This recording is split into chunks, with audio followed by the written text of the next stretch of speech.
শাকিল একটু জানাবেন বিক্ষোভকারীরা কি বলছে আর সপ্তাহের প্রথম কার্যদিবস হওয়াতে নিশ্চয়ই কর্মমুখী মানুষরা বেরিয়েছেন তাদের ভোগান্তির চিত্র একটু জানাবেন। বলে হাইকোর্টের আদেশে সারা রাজধানীতে যে অটো নিষিদ্ধের আদেশ দেওয়া হয়েছে সেই আদেশের প্রতিবাদ জানিয়েছেন অটো শ্রমিকরা এবং তারা বলছেন যে তাদের এই সিদ্ধান্তের ফলে কিন্তু রাজধানীতে যে প্রায় 15 থেকে 20 লাখ অটো চালক রয়েছেন তারা দুর্ভোগের শিকার হয়েছেন এবং রাজধানীর সড়কগুলোতে তারা অটো চালাতে পারছেন না পুলিশের বাধার কারণে এবং সে কারণে তারা কিন্তু পথে বসার উপক্রম এবং তারা এই সিদ্ধান্তটি পুনর্বিবেচনার দাবি জানিয়েছেন এবং এই দাবিতে বেশ কয়েকদিন ধরে কিন্তু তারা আন্দোলন এবং মিছিল বিক্ষোভ করছিলেন। শিয়া বাটার ও ভিটামিন ই সমৃদ্ধ lily glam beauty soap. Lily always beautiful.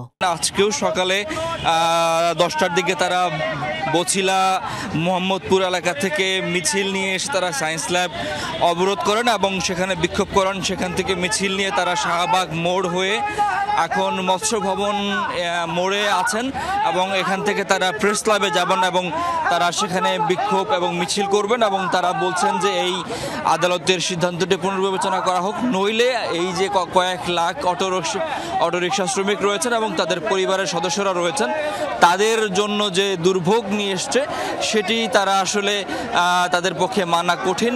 এ কারণে তারা এই সিদ্ধান্তটি পুনর্বিবেচনার দাবি জানিয়েছেন। তারা বলছেন যে এই যদি অটো বাহনটি যদি নিরাপত্তা ঝুঁকিতে থাকে তাহলে সেটিকে ঝুঁকিমুক্ত করার জন্য প্রয়োজনীয় পদক্ষেপ নেওয়া গেলে সেটিকে তারা সাধুবাদ জানাবেন।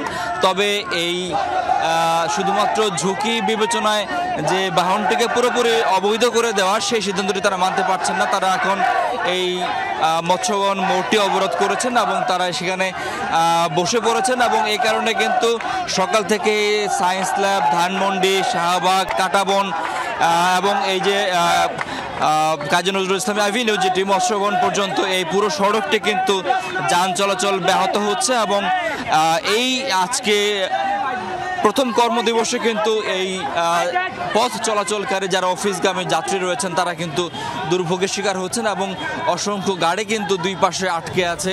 আমি দেখতে পাচ্ছি যে অনেকে যারা অফিস যাচ্ছিলেন তারা কিন্তু হেঁটে অনেকে যাচ্ছেন এবং পাশাপাশি এই সড়কগুলো ব্যবহারকারী যারা অফিসগামী যাত্রী রয়েছেন তারা বিকল্প সড়কগুলো ব্যবহার করছেন এবং পুলিশ বেশ কিছু সড়কে কিন্তু ডাইভার্সন করে দিয়েছে। কলি, ধন্যবাদ আপনাকে শাকিল। এদিকে ব্যাটারি চালিত রিকশা বন্ধের বিরুদ্ধে আপিলের সিদ্ধান্ত নিয়েছে রাষ্ট্রপক্ষ।